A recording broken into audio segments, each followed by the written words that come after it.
nós já vimos que Jesus, ele é, vamos lá, vamos ver se você está comigo.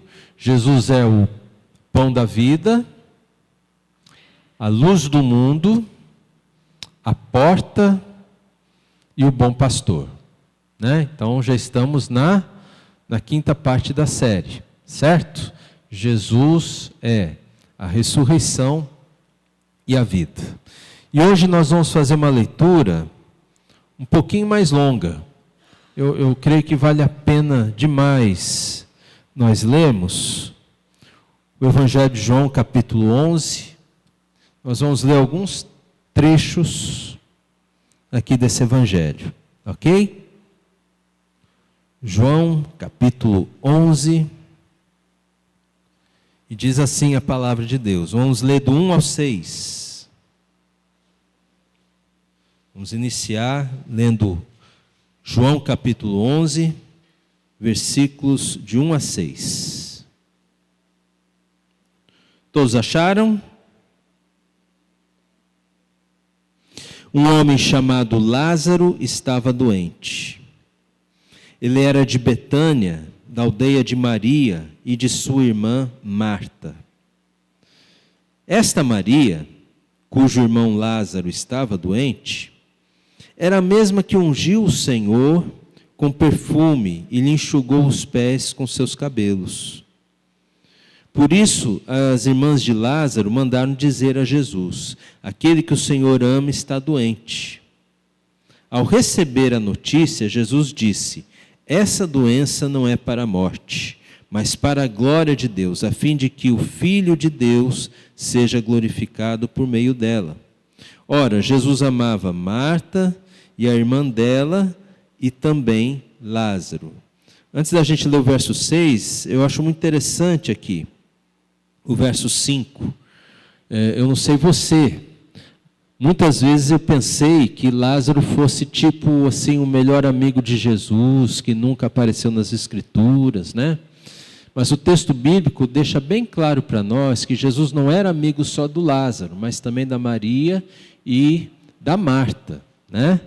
E parece que Jesus tinha, né, uma proximidade um pouco maior com a Marta, com a Maria, mas também era amigo de Lázaro. Então, é como se fosse assim, Jesus conheceu Lázaro pela amizade com Marta e Maria, tá bom? Quando soube que Lázaro estava doente, ainda se demorou 2 dias no lugar onde estava. Versículo 11. Tendo dito isso, acrescentou: nosso amigo Lázaro adormeceu, mas vou para despertá-lo. Então os discípulos disseram: Senhor, se dorme, está salvo. Jesus falava da morte de Lázaro, mas eles pensaram que tivesse falado do repouso do sono. Então Jesus lhes disse claramente: Lázaro morreu. Por causa de vocês, me alegro de que não estivesse lá, para que vocês possam crer. Mas vamos até ele. Versículo 17. Quando Jesus chegou, encontrou Lázaro já sepultado, havia 4 dias. Versos 20 até o 35.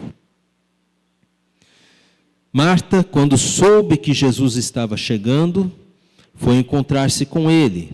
Maria, porém, ficou sentada em casa. Então Marta disse a Jesus: se o Senhor estivesse aqui, o meu irmão não teria morrido. Mas também sei que, mesmo agora, tudo que o Senhor pedir a Deus, Ele concederá. Jesus disse a ela: o seu irmão há de ressurgir. Ao que Marta respondeu: eu sei que ele há de ressurgir na ressurreição do último dia. Gente, parece que Marta fazia escola dominical. Era uma teóloga, né? Ela sabia muito da palavra de Deus. E ela respondeu certinho isso aqui. Versículo 25. Então Jesus declarou: eu sou a ressurreição e a vida. Quem crê em mim, ainda que morra, viverá. E todo que vive e crê em mim, não morrerá eternamente. Você crê nisso? Marta respondeu: sim, Senhor, eu creio que o Senhor é o Cristo, Filho de Deus, que devia vir ao mundo. Depois de dizer isso, Marta foi chamar Maria, sua irmã, e lhe disse em particular: o mestre chegou e está chamando você. Quando Maria ouviu isso, levantou-se depressa e foi até ele, pois Jesus ainda não tinha entrado na aldeia, mas permanecia onde Marta o havia encontrado.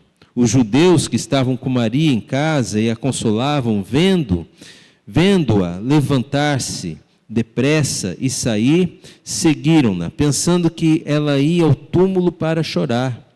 Quando Maria chegou ao lugar onde Jesus estava, ao vê-lo, lançou-se aos pés dele, dizendo: se o Senhor estivesse aqui, o meu irmão não teria morrido. Olha que interessante, gente, o versículo 32 e o versículo 21, o mesmo teor, a mesma frase, o versículo 21 falado por Marta, o versículo 32 falado por Maria. Se o Senhor estivesse aqui, meu irmão não teria morrido. Quando Jesus viu que ela chorava e que os judeus que a acompanhavam também choravam, agitou-se no espírito e se comoveu. E perguntou: onde vocês o puseram? Eles responderam: Senhor, venha ver. E Jesus chorou. Versículo 39. Então Jesus ordenou: tirem a pedra. Marta, irmã do falecido, disse a Jesus: Senhor, já cheira mal, porque está morto há 4 dias. Jesus respondeu: eu não disse a você que se cresce veria a glória de Deus? Então tiraram a pedra, e Jesus, levantando os olhos para o céu, disse: Pai, graças te dou porque me ouviste. Eu sei que sempre me ouves, mas falei isso por causa da multidão presente, para que creiam que tu me enviaste. E depois de dizer isso, clamou em alta voz: Lázaro, venha para fora. Aquele que tinha morrido saiu, tendo os pés e as mãos amarrados com ataduras e o rosto envolto num lenço. Jesus lhes ordenou: desamarrem-no e deixem que ele vá. Muitos dos judeus que tinham vindo visitar Maria, vendo o que Jesus havia feito, creram nele. Até aqui.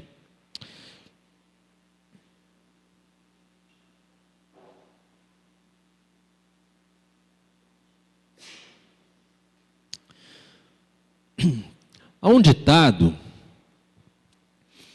que diz o seguinte, eu acho que até já falei esse ditado aqui para você em algum momento, eu não lembro quem que é o autor. Todo mundo quer ir para o céu, mas ninguém quer morrer. Não é verdade, gente? Não é um pouco a nossa verdade também? Todos nós queremos ir para o céu, mas alguém aqui quer morrer? Ninguém, né? Contar um segredinho para vocês. Isso é tão verdade na minha vida que sempre que eu falo sobre a eternidade, sobre a vinda de Jesus, eu tenho uma brincadeira que eu faço aqui com vocês, que eu vou viver até os 121 anos, porque até lá eu acho que Jesus vem e aí eu não vou precisar morrer porque eu vou ser arrebatado em vida, né? O que é essa brincadeira? É essa lógica que todo mundo quer ir para o céu, mas ninguém quer morrer. Então, eu uso um pouquinho essa brincadeira para aguçar esse sentido em nós, para ver como que nós pensamos assim, desse jeito, né? Todo mundo quer o céu, todo mundo quer estar na presença de Deus, mas morrer é uma conversa muito séria, é uma conversa muito difícil. Na verdade, talvez nós não queiramos morrer também. Certa vez o Will Smith, aquele ator famoso, ele gravou um vídeo falando o seguinte, né? Que alguém gritou para ele e disse: Ei, Will, eu quero ser um ator assim, famoso que nem você. Aí o Will Smith despediu dele, que ele estava de passagem, né? O fã estava de passagem. E o Will Smith falou no vídeo: Pois eu ouço muitas pessoas dizendo que gostariam de ter a minha vida, de ser um ator como eu sou, de ganhar o dinheiro que eu ganho com a minha arte, mas 99% das pessoas não se sujeitariam a fazer o que eu tive que fazer para me tornar um ator de primeira linha. E não é assim, gente, não é verdade? Qualquer profissão que a gente escolha ter na vida, é assim também, né? Você sonha em ser um médico, um advogado, sei lá, alguém de renome, alguém que esteja muito bem de vida, mas se você não se dedicar realmente naquilo, você não vai chegar até onde o pessoal mais reconhecido chegou. Isso é uma verdade. Aí envolve um pouco de talento, um pouco de sorte, mas envolve muito trabalho. E a Bíblia, ela parece que sempre está nos levando, nos conduzindo para sermos a imagem e semelhança de Jesus. E quantos de nós estamos dispostos a ser essa imagem e semelhança de Jesus, né?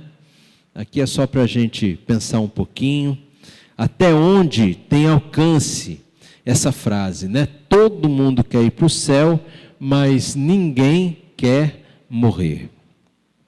Marta e Maria, gente, elas tinham um pensamento muito interessante que eu falei para você, ali no verso 21 e no verso 32, se você pegar palavra por palavra, não só no português, mas no original também, em grego, você vai ver que elas estão dizendo a mesma coisa. Se o Senhor estivesse aqui, o meu irmão não teria morrido. Né? Olha que interessante. Eu fico imaginando como as duas falaram a mesma coisa para Jesus, sendo que uma não estava perto da outra quando estavam conversando com Jesus. É interessante. Bom, até Jesus chegar, elas devem ter tido um tempo a sós, um tempo como irmãs, chorado junto, conversado. E eu acho que juntas chegaram a essa conclusão. Se o Senhor estivesse aqui, o meu irmão não teria morrido. E, gente, se nós olharmos para essa frase, nós vamos ver que nós e muitas pessoas em toda a humanidade pensam exatamente desse jeito, né? Só que com outras perguntas. Você já deve ter ouvido perguntas como essa aqui, né? Onde Deus estava quando teve aquele terrível tsunami lá no Japão? Onde é que Deus estava? Na Indonésia, lá, né? No Oriente. Onde Deus estava? Quando caíram as torres gêmeas dos Estados Unidos, onde Deus estava? Nas clínicas de aborto, onde é que Deus está? Né? Ou até assim, lá no holocausto judeu da Segunda Guerra, os judeus não são povo de Deus? Onde é que Deus estava quando eles estavam sendo queimados, mortos, incinerados? Onde Deus estava?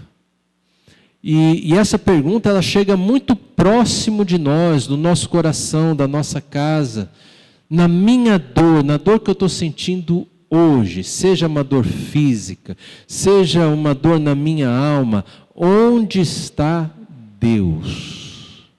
Porque se Deus estivesse aqui, eu não estaria sofrendo. Se Deus estivesse lá no tsunami, ninguém teria morrido. Se Deus estivesse lá onde estavam presos no campo de concentração os judeus, ninguém teria morrido. Se Deus estivesse naquele momento de briga da família, ninguém tinha brigado. Se Deus estivesse no momento em que o médico me deu um diagnóstico desfavorável, eu já estava curado. Não é assim que nós pensamos muitas vezes, meus irmãos? É a mesma pergunta da Marta e da Maria. Se o Senhor estivesse aqui, o meu irmão não teria morrido. E é justamente sobre esse ponto que Jesus Ele quer usar para se fazer conhecer por cada um de nós, né?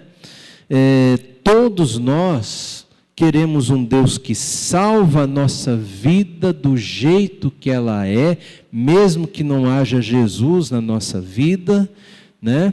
Mas a gente quer que Jesus nos salve sempre, que nenhum mal aconteça com a gente, que o Senhor nos livre de todos os perigos.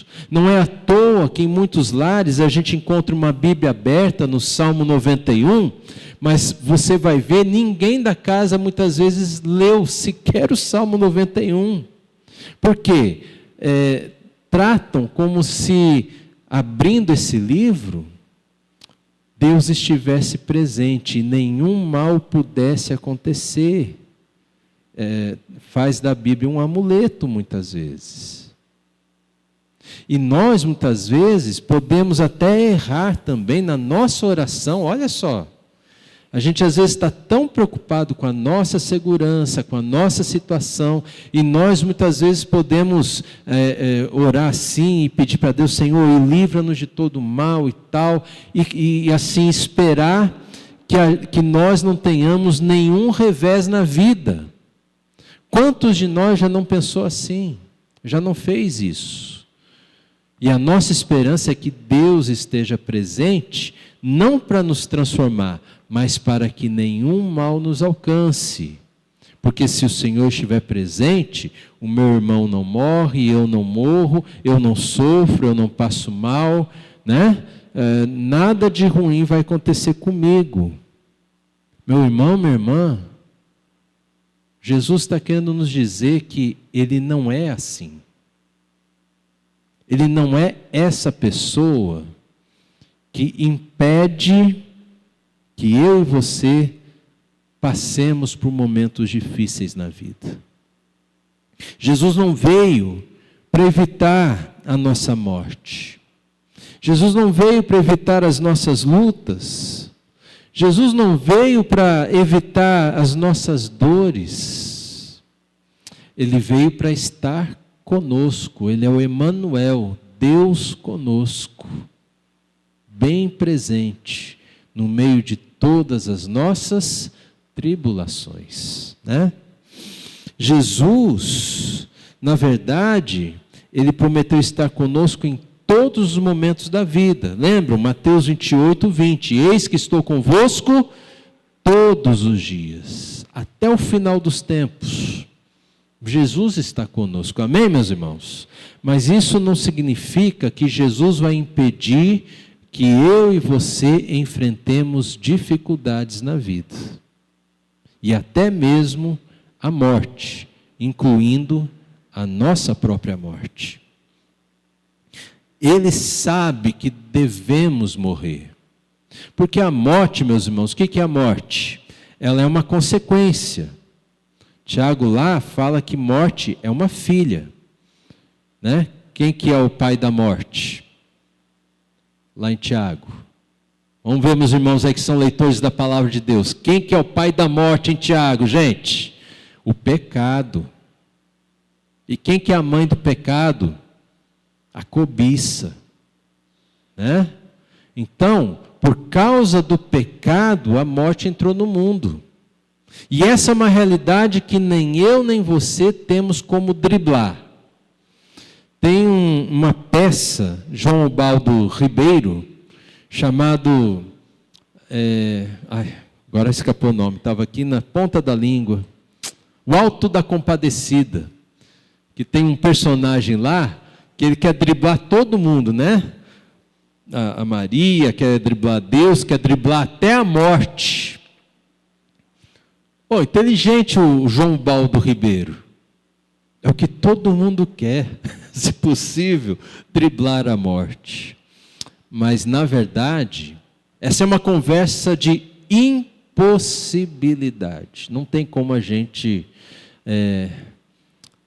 deixar de enfrentar a morte, né? E as nossas lutas, e toda luta, e toda tribulação, e toda enfermidade, tudo isso tem origem no pecado e na morte. E nós temos que passar por essas experiências tão difíceis, tão desagradáveis, gente, né? Só que quando você entrega a sua vida a Jesus, você passa por tudo isso com Jesus ao seu lado, com Jesus perto de você, com Jesus habitando em sua vida.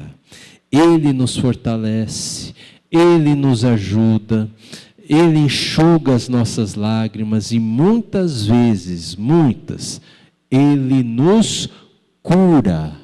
Amém, meus irmãos? Esse é o nosso Senhor Jesus, né? Temos que passar experiências difíceis na vida, sempre. Mas Jesus ao nosso lado, Jesus conosco, nós somos mais que vencedores. E podemos falar como o apóstolo Paulo falou: tudo posso naquele que me fortalece, que é Cristo. E então, vai chegar um momento em que a nossa luta, assim como as tempestades da vida, a nossa luta, ela vai chegar ao fim. Algo que acontece é sempre o fim da luta. Isso sempre acontece. Graças a Deus por isso, amém, gente? Graças a Deus.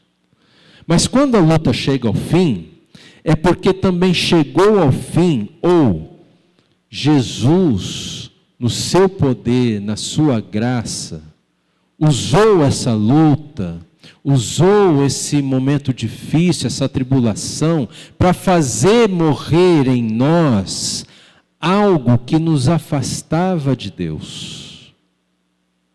Ele está fazendo morrer algo dentro de nós. E esse algo que morre dentro de nós nos afasta de Deus. E quando acaba a luta, é como se não tivéssemos mais aquilo que era o propósito de Deus de tirar da nossa vida. Então, quando acaba a luta, é como se houvesse, em algum sentido para nós, algo da ressurreição. Amém, gente? Como se tudo começasse de novo. E assim, se alguém está em Cristo, é uma nova pessoa. Tudo se faz novo. E as coisas velhas ficaram para trás. Louvado seja o nosso Deus. O que nós precisamos aprender sobre Jesus é que Jesus, Ele não vai evitar o nosso sofrimento, mas Ele vai estar conosco até o fim, né? Quando uma parte nossa morre, mas o que morreu era algo que nos afastava de Deus. Quero pedir para você abrir comigo Colossenses 3. Vai aparecer ali no telão também, se você preferir. Colossenses capítulo 3, os 5 primeiros versículos. Diz assim, portanto, se vocês forem ressuscitados se vocês foram ressuscitados juntamente com Cristo. Gente, olha só o termo que o apóstolo Paulo usa. Se vocês foram, já aconteceu. Mas Paulo não está falando para a gente que morreu. Paulo não está falando para a gente que está lá esperando, né, o tempo da ressurreição. Paulo está falando para a igreja viva do tempo dele. E chegou para mim e para você assim escrito. O que Paulo está querendo dizer? Que nós podemos viver a nossa vida aqui com algum aspecto de ressurreição. Certo? Vocês foram ressuscitados juntamente com Cristo. Busquem as coisas lá do alto, onde Cristo vive, assentado à direita de Deus. Olha como devemos proceder, meus irmãos. Pensem nas coisas lá do alto e não pensem nas que são aqui da terra. Porque vocês morreram e a vida de vocês está oculta juntamente com Cristo em Deus. Quando Cristo, que é a vida de vocês, se manifestar, então vocês também serão manifestados com Ele em glória. Portanto, façam morrer tudo que pertence à natureza terrena: imoralidade sexual, impureza, paixões, maus desejos e a avareza, que é idolatria. Irmãos, esse último versículo ele é muito importante, porque é da natureza humana, quando nós estamos passando por maus momentos, nós queremos nos sentir melhor, dando algumas recompensas pessoais para nós mesmos. E muitas vezes essas recompensas, elas não são de Deus, não vêm de Deus, mas são parte da nossa natureza terrena, ou como diz a Bíblia, da nossa carne, né? Então muitas vezes nós queremos alimentar a nossa carne para nos dar algum tipo de recompensa que ajude a gente a lidar com a tribulação, com o sofrimento, com a tristeza, porque a gente não está dando conta. A gente quer dar um tempo, mas nada disso resolve. Então ele coloca, por exemplo, a questão da imoralidade sexual, impureza, né? Essas coisas todas que às vezes você pode tentar buscar para aliviar a sua dor, como se fosse um tipo de topor. O que é topor, gente? É raiz da palavra que a gente usa, entorpecente. É como se fosse uma droga. É como se fosse algo que a gente fica viciado e toda vez que a gente se sente mal, a gente vai atrás daquilo de novo, e de novo, e de novo, porque a gente não dá conta de tanta tristeza, tanta coisa ruim na nossa própria alma, e a gente precisa de alguma forma se entorpecer para conseguir segurar as pontas, né? Então, Paulo fala, não façam isso. Por exemplo, paixões. Paixão aqui também eu vou falar uma coisa que vai além do aspecto da sexualidade, que vai até mesmo outros tipos de paixões que a gente tem. Por exemplo, ainda está muito em voga no nosso país a paixão política. Se você é de direita, você pode ser muito apaixonado pela direita. E se você é da esquerda, muito apaixonado pela esquerda, não deixa de ser paixão. E nós, muitas vezes, mergulhamos nesse mundo apaixonante, porque quando damos conta da nossa própria vida, quando percebemos a nossa própria vida, nós não damos conta. É difícil, então é melhor eu mudar o meu foco. E Paulo está falando que isso é um topor, uma forma de me entorpecer, né? Maus desejos. Você já ficou com tanta raiva de alguém que fala assim, eu quero que essa pessoa morra. Chico Anísio tinha um personagem que não gostava de pessoas pobres, eu quero que se exploda. Lembra que ele falava assim? Tem muita gente que pensa assim. São sentimentos, pensamentos maus, e que nós não devemos usar eles para a nossa vida, né? E até mesmo a avareza. A avareza, gente, é aquele negócio de você não querer gastar dinheiro, é aquele negócio de você segurar a ponta, ser mão de vaca, e Paulo diz que isso é um tipo de idolatria. E idolatria também é um tipo de entorpecente. Ok? Abra comigo agora lá em Mateus, vai aparecer ali também no telão, capítulo 16. Paulo está falando assim, ó, se nós ressuscitamos com Cristo, nós não precisamos viver esse tipo de vida, entorpecidos pela nossa carne. Mateus 16, nós vamos ler 3 versículos aqui. Versículo 24. Então Jesus disse aos seus discípulos, se alguém quer vir após mim, negue a si mesmo, tome a sua cruz e siga-me. O que Jesus está querendo dizer aqui, gente? Com o termo negue-se a si mesmo. O que significa isso? Jesus está nos falando o seguinte, que não é para você tentar salvar a pessoa que você é e sempre foi até hoje. Sem Jesus. Porque Jesus não veio para salvar a sua vida, como você sempre viveu antes de Jesus chegar na sua vida. Jesus, ele sequer veio para nos tornar pessoas melhores. Você sabia disso? Não é propósito de Jesus que você seja uma pessoa melhor. O propósito de Jesus é que você seja uma pessoa transformada. Amém, meus irmãos? É diferente. Às vezes, algumas pessoas querem me convencer que elas são convertidas. Aí, logo a família fala o seguinte para mim: ô pastor, o senhor tinha que conhecer o fulano ou a fulana uns anos atrás. Era muito pior do que é hoje. Assim, nesse aspecto, um aspecto lá que a gente está conversando, mas hoje está muito melhor. E as pessoas não percebem que, na verdade, isso não é sinal de conversão. Isso não é sinal de salvação. Jesus não veio melhorar aquilo que existia sem Ele.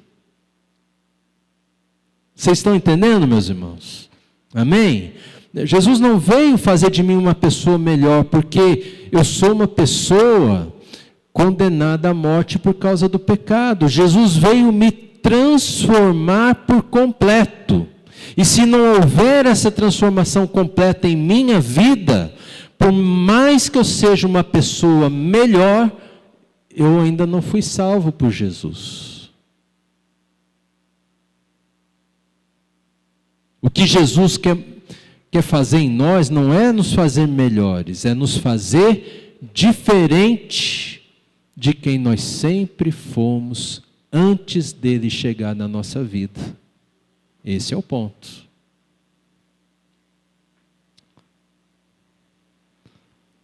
Versículo 25. Pois quem quiser salvar a sua vida, a perderá. O que Jesus está falando aqui, gente? Salvar a sua vida do jeito que ela está hoje, sem Jesus ser o Senhor da sua vida. Se você quiser salvar essa vida sem Jesus, né? Ser a melhor versão de si mesmo. Já ouviram esse termo, né? Se você quiser ser a melhor versão de si mesmo, e você quiser salvar a melhor versão de si mesmo, sem uma transformação verdadeira de Jesus, no final você não verá a ressurreição de Jesus na sua vida. Evangelho não é sobre eu apresentar a minha melhor versão. É sobre eu apresentar a versão que Jesus tem para mim. Amém, gente? Isso é importante. Senão, eu vou perder de vista o que Deus tem para a minha vida, né? E quem perder a vida por minha causa, esse a achará. Significa isso, gente, né? Se eu morrer para mim mesmo, se eu negar a mim mesmo, se eu não quiser salvar a mim mesmo, se eu não quiser ir para o céu sem morrer, né? Então é isso, Jesus está falando assim, eu preciso perder essa vida perfeita para mim. E aí, eu acharei a vida verdadeira em Jesus. É isso que Jesus está falando. A ressurreição, meus irmãos, vamos voltar lá para João, capítulo 11, especial, versículo 25. Olha o que Jesus fala aqui. Então Jesus declarou, eu sou o que, gente? A ressurreição e a vida. Meus irmãos, ressurreição não é algo que Jesus faz para nós. Ressurreição não é um trabalho, não é algo que Jesus oferece para as nossas vidas. Ressurreição faz parte da própria identidade de Jesus. Ele disse: eu sou a ressurreição e a vida. Assim como Jesus, ele não dá um pão para comer, um pão vivo para a gente comer. Ele é o pão vivo. Assim como o Senhor Jesus, ele não clareia as coisas neste mundo mal para nós, ele é a luz deste mundo. Assim como Jesus, ele não é gentil porque ele vai abrir uma porta. A gente ora tanto assim: Senhor, abre uma porta para mim. Talvez seja errado a gente pensar assim, porque Jesus, ele não é aquele que abre porta, ele é a porta a ser aberta. Da mesma forma, Jesus, ele é a ressurreição e a vida. Essa é uma identidade, é quem Jesus é. Esse é o nosso Senhor Jesus, né? Então, ressurreição não é algo que Jesus faz por nós, mas é quem Jesus é em nós. E quando eu recebo Jesus como Senhor e Salvador da minha vida, Ele dentro de mim é essa ressurreição. Amém, meus irmãos? Eu estava morto para com Deus, mas agora eu tenho vida, eu estou vivo para com Deus. Louvado seja o Senhor por isso. E um dia, quando chegar o tempo final de todas as coisas, depois de todos nós realmente morrermos, nós iremos ressuscitar no Senhor, e estaremos em Cristo para sempre, e teremos um corpo glorificado no Senhor, né? Assim como é o corpo de Jesus hoje, assim será o nosso corpo, né? E o nosso corpo, ele será ressuscitado, ou ressurreto, ou glorificado, para ter acesso aos novos céus e à nova terra que Deus trará para nós. Amém, meus irmãos? Jesus é a ressurreição e a vida. É intrigante essa palavra. Essa palavra é uma palavra forte, mas que a gente precisa digerir. E então, ao ouvir isso, como está a sua vida diante de Deus? Você pode afirmar assim que você tem uma vida transformada por Jesus? Ou você apenas está vivendo a sua melhor versão? Não é sobre sermos melhores, é sobre sermos diferentes, transformados. Amém? Então eu quero convidar você a fechar os teus olhos, baixar